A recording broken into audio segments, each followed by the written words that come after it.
Bismillahirrahmanirrahim. Assalamualaikum warahmatullahi wabarakatuh.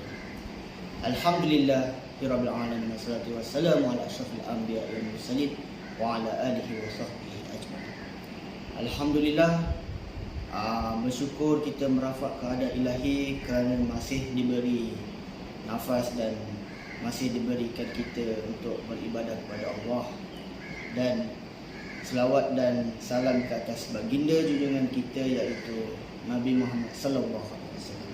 Amma ba'd. Apa khabar antum semua? Sihat? Baik. Bersyukur pada hari ini, dengan hari ini saya ingin menyampaikan satu ilmu serba sedikit ilmu, di mana ilmu ini berkaitan yang salah satu di mana kita perlu mempelajari serba sedikit teladan yang perlu kita ikut. Baik, apa yang saya maksud kepada hari ini adalah berkaitan peristiwa di mana berkaitan dengan sirah, iaitu sirah Rasulullah SAW. Alhamdulillah. Baik, dengan bagaimana kita ingin tahu berkaitan dengan sejarah Islam ini adalah teramat penting untuk kita ambil tahu.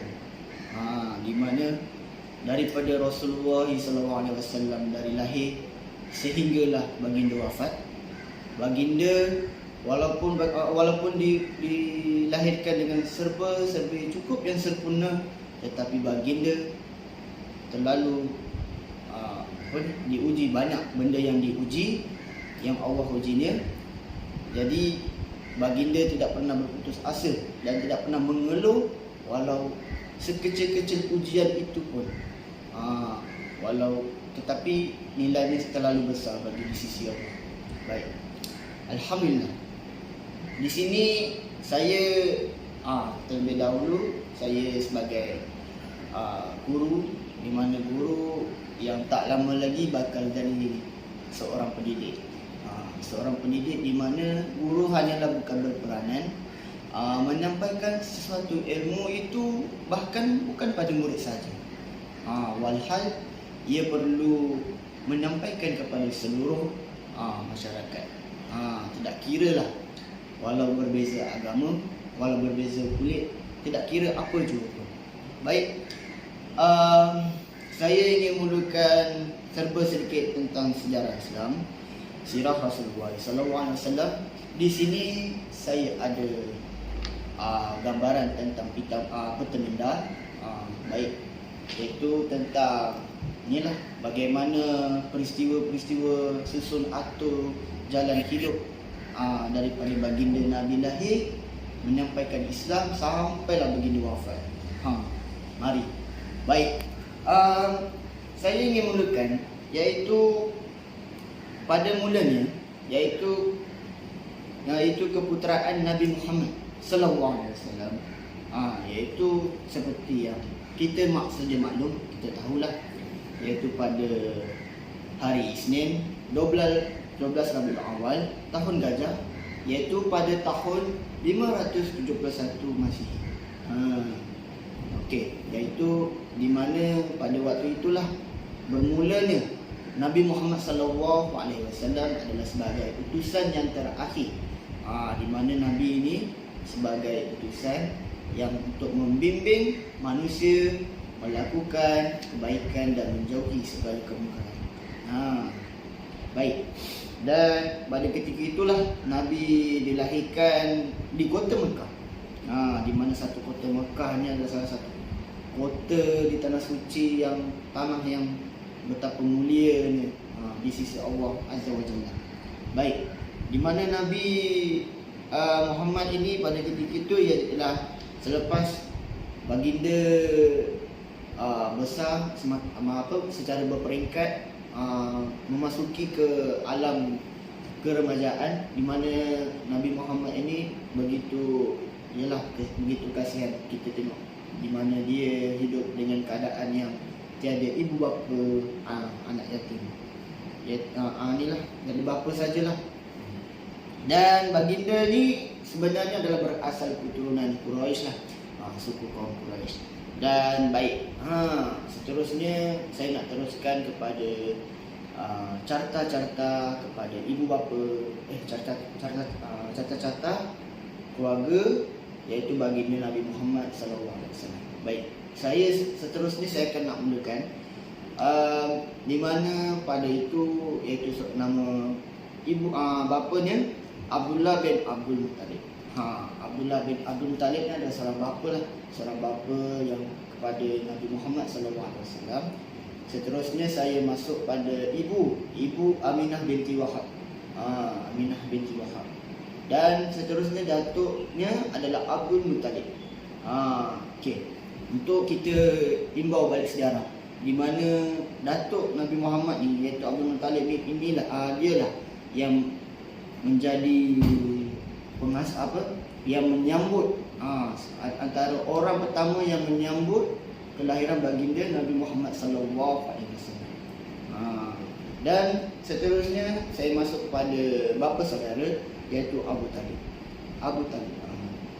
Dan kalau kita nak tahu kenapa, ya seperti mana saya pernah bagi tahu tadi, di mana Nabi Muhammad kenapa tiada bapa, iaitu Abdullah bin Abu Talib, kerana pada ketika itu Nabi Muhammad dalam keadaan masih 2 bulan dalam kandungan ibunya Aminah binti Wahab. Baik, seterusnya pada usia Nabi Muhammad ni masih nak memasuki ke alam keremajaan, masih tu dia kecil lagi, dia berusia 6 tahun. Pada ketika itu ibunya pula Aminah binti Wahab pun meninggal di kota Sa'dum. Dan pada ketika itulah datuknya Abdullah bin Abdul Muttalib. Pada ketika usia 8 tahun datuknya pula meninggal, wafat. Dan bapa saudaranya yang Abu Talib pun itulah yang menjaga Nabi Muhammad sampai besar. Baik, alhamdulillah saya setelah menerangkan kepada anda secara perinci lah tentang berkaitan inilah baginda lahir bila dan siapa ahli keluarganya tu, dan kita seterusnya saya nak masuklah yang fasa kedua ni adalah berkaitan di mana salah satu sifat yang kita perlu ikut dan kita perlu amalkan sampailah bila-bila. Apakah itu? Baik, saya ini masuk pada akhlak baginda Nabi Muhammad SAW. Masya-Allah. Kepada kalau kita nak tahulah kan, masa baginda Nabi kecil, waktu ketika kecil ni, baginda ni pun waktu kecil sudah dihantar ke kota Mekah, jauh daripada kampung ni asalnya. Dan pada ketika itulah kita pada baginda Nabi Muhammad SAW diajar bagaimana baginda ini hidup berdikari tanpa bergantung kepada sesiapa. Baik. Dan kalau untuk kita nak tahu di mana waktu baginda sudah sampai satu kampung yang jauh daripada kota Mekah, baginda ni ada seorang pengasuh ni yang bernama Halimatus Sa'diyah. Di mana Halimatus Sa'diyah ni lah yang membela Nabi Muhammad SAW. Supaya apa? Supaya baginda ni membesar dengan dalam keadaan yang sihat, tidak ada sakit, tidak ada cacat cela. Supaya baginda Nabi Muhammad SAW ni hidup dalam suasana yang lebih selesa. Dia tak nak dalam suasana yang tergugat, terancam. Baik. Pada ketika itu, selepas baginda dah diasuh oleh Halimatus Sa'diyah, baginda pun hiduplah selama ni dengan Halimatus Sa'diyah ni, bersama dengan anaknya. Setahu saya anak Halimatus Sa'diyah ni bernama Abdullah. Baik. Untuk kita menelusuri seterusnya, pekerjaan Nabi hanya waktu ketika kecil, seperti saya sudah beritahu pada anda, iaitu sewaktu kecil baginda ni sudah menjadi pengembala kambing. Bagaimana kita tak rasa pelik? walhal waktu ketika kecil pun sudah menjadi seorang pengembala kambing. Di mana daripada Nabi seorang menjadi pengembala kambing sehinggalah baginda memasuki waktu usia keremajaan, baginda menjadi seorang pedagang. Hebat. Dan kita perlulah bahawa kita tengok daripada kecil baginda sudah diajar bagaimana untuk mencari rezeki.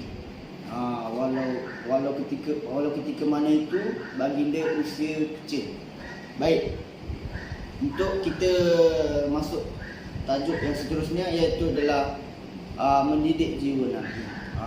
Jiwa Nabi ini adalah salah satu, ada 4 sifatnya, iaitu bersifat yang sabar, satu. Yang kedua adalah seorang tabah, dan yang ketiga seorang yang amanah, dan seorang ni seorang penyayang. Baik, keempat-empat sifat mulia Nabi Muhammad SAW. Begitu mulia, di mana baginda mempunyai keseluruhan sifat-sifat yang begitu baik. Baik. Di mana baginda ni dia telah dididik dengan sifat-sifat semulia-mulia ini sejak kecil lagi. Peribadi mulia Nabi Muhammad ni dah memang ada sejak waktu kecil lagi, dengan sifat-sifat terpuji seperti amanah, adil, benar dan pemurah. Okey, untuk kita nak tahu lah, sebab kita baginda ni menguasai keseluruhan aspek sifat-sifat mulia ni. Baginda ni sehingga kan digelar Al-Amin. Al-Amin tu apa? Al-Amin ni adalah seorang bersifat, iaitu seorang amanah. Baginda ni seorang amanah, tak pernah tipu. Walau apa jua, tak kira bekerja, berdakwah, walau di mana sekalipun, baginda tetap amanah, seorang amanah. Dan baginda tidak pernah mengkhianati segala amanah yang diberikan oleh sesiapa pun, tidak kira lah dari Allah atau oleh manusia. Sekian daripada saya, hanyalah daripada saya, Muhammad Ibn Syahir bin Nazari. Moga-moga kita dapat ibrah daripada apa yang saya sampaikan.